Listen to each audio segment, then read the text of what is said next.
गलियों में घूमते फिरते हैं कुछ पाने की तलाश में, ना जाने कैसे उड़ें उम्मीदों के आकाश में। हर रोज जब हम काम की तलाश में अपने अपने घरों से निकलते हैं तो वो लाखों बच्चे भी निकलते हैं कचरे की तलाश में।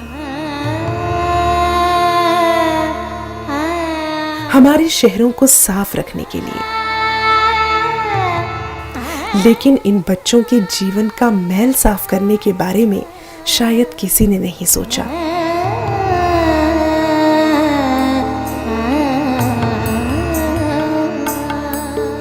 पर एक संस्था है जो शिक्षा के माध्यम से इन बच्चों के जीवन में उजियारा कर रही है।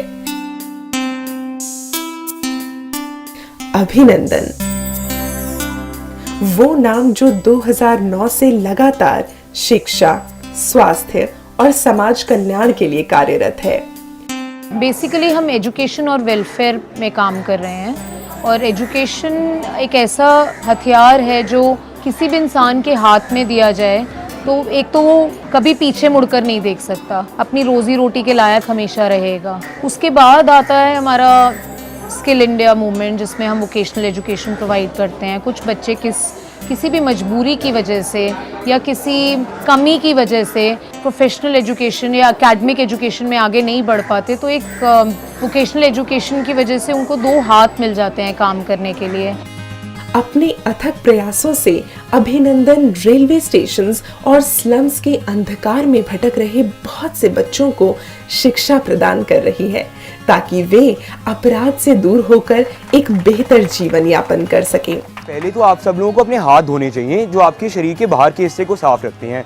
आप लोगों को साबुन का अच्छे से प्रयोग करना चाहिए ताकि आपके हाथ और बाकी सारा शरीर साफ रहे। स्टेशन पे आए हुए मुझे 2-3 महीने हो गए और यहाँ पहले लड़कों के साथ रह के थोड़ा नशा वशा करने लग गया, बिगड़ गया मैं।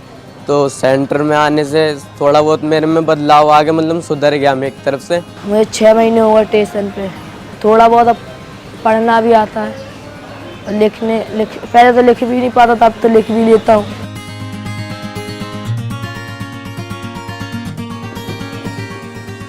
निजामुद्दीन रेलवे स्टेशन के पुलिस स्टेशन पर इन बच्चों को पढ़ाने का इंतजाम किया गया है ताकि ये बच्चे पुलिस को अपना साथी समझ सकें। पहले बहुत डर लगता था स्टेशन पे, जैसे घुसते थे ना वो डंडा लेके खड़े रहते थे ना, हम तो देखते ही भाग जाते थे और बहुत डर लगता था। अब तो नहीं लगता है। स्टेशन पे पहले बोतल बीनता था, फिर मेरा एक सूरज नाम का दोस्त है, पहले उसके साथ में पानी बेचता था। पानी बेचते बेचते उसने बोला चल यार तेरे को एक जगह लेके चलता। मैंने बोला किधर? वो बोल रहा उधर पढ़ाई और लिखाई होती है। पहले मैं स्कूल भी नहीं जाता था, फिर उधर गया। फिर पापा बोलता किधर पढ़ाई करने गया, उधर तो पैसे वैसे लगते होंगे। नहीं पापा, उधर ही फ्री में पढ़ाते हैं। शिक्षा के साथ साथ अभिनंदन योग, नृत्य, संगीत और थिएटर के माध्यम से इन बच्चों की प्रतिभा को निखारने का कार्य भी करती है।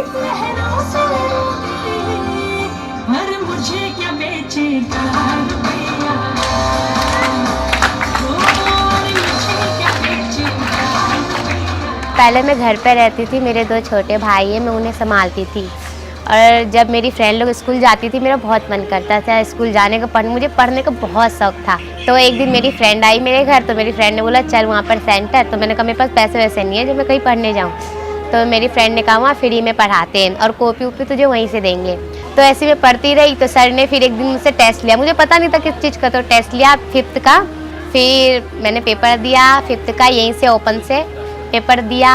फिर मैंने पढ़ाई की, फिर मैंने 8th का भी पेपर दिया। अब मैं 10th में हूँ। अब मैं सिलाई सेंटर भी सीखती हूँ, कंप्यूटर का कोर्स भी पूरा किया है मैंने, हल्का फुल्का मेहंदी भी सीखा है, अभी सिलाई भी सीख रही हूँ और पढ़ाई भी कर रही हूँ। अभिनंदन समाज में वोकेशनल ट्रेनिंग पर भी काफी जोर देती है।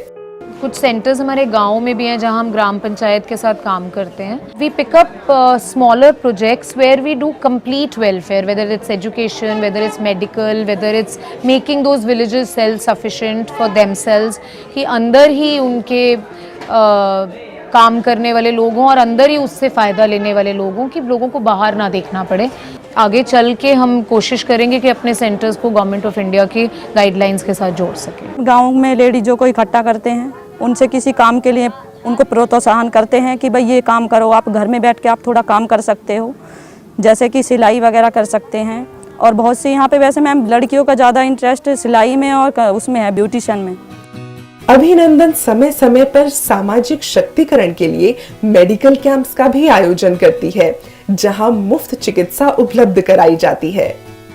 खून चेकअप, शुगर, बीपी हाई, सबके चेकअप करवाएं। डॉक्टर हमको बहुत अच्छे लगे, उन्होंने अच्छी सलाहें दी और खाने पीने के बारे में भी बताया। गांव में अगर ये प्रोग्राम्स हो रहे हैं हमारे तो बेस्ट है, क्योंकि वो लोग इस चीज़ से अवेयर कम रहते हैं, क्योंकि वो अनएजुकेटेड होते हैं। जैसे अभिनंदन एनजीओ ने वर्क किया है, बहुत अच्छा है, ताकि वो लोग भी एजुकेट हो और कंपेयर कर पाए सिटी से।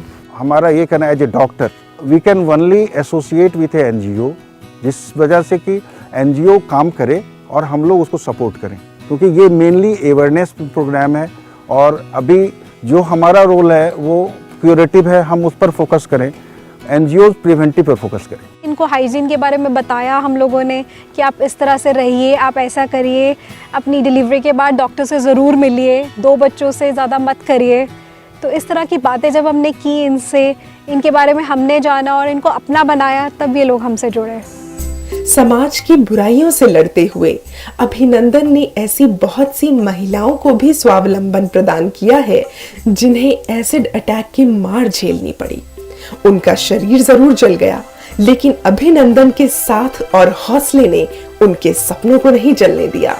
मुझे घबराहट सी होती थी, मैं अकेली कैसे, और मतलब मैं डरती थी। तो मैडम ने बोला कोई चिंता वाली नहीं है, ऐसे नहीं, अब कुछ हो तो आगे से हमें बताना। फिर मैं संस्था में जुड़ गई, फिर नौकरी दिला दी उन्होंने, तो मुझे गर्व सा होने लगा, थोड़ी हिम्मत बढ़ी। मैं मनीषा मैडम ने मेरे को बहुत ऐसे आँख खुलाया, जो बंद पट्टी आँख थी, मेरी बहुत हेल्प मिल रहा है इससे, बहुत मैं खुल के काम कर सकती हूँ, हिम्मत बढ़ रहा है। सबको मैं बताती हूँ, मेरे बहन जो भी मेरी सहेलियाँ हैं सबको, कि इसमें करना चाहिए। अभिनंदन का नेतृत्व कर रही श्रीमती मनीषा भाटिया इस तथ्य को प्रमाणित करती हैं कि दूसरों की मदद करने से हम खुद अपनी मदद करना सीख जाते हैं। एक दिन बिक जाएगा माटी के मोल, जग में रह जाएंगे प्यारे से बोल। दूजे के होठों को देकर अपने गीत, दूजे के होठों को देकर अपने गीत, कोई निशानी छोड़कर फिर दुनिया से गोल। एक दिन बिक जाएगा माटी के मोल, जग में रह जाएंगे प्यारे से बोल। तो आइए इस पहल में हम भी भागीदार बने और समाज में खुशहाल सुदृढ़ जीवन का करें अभिनंदन।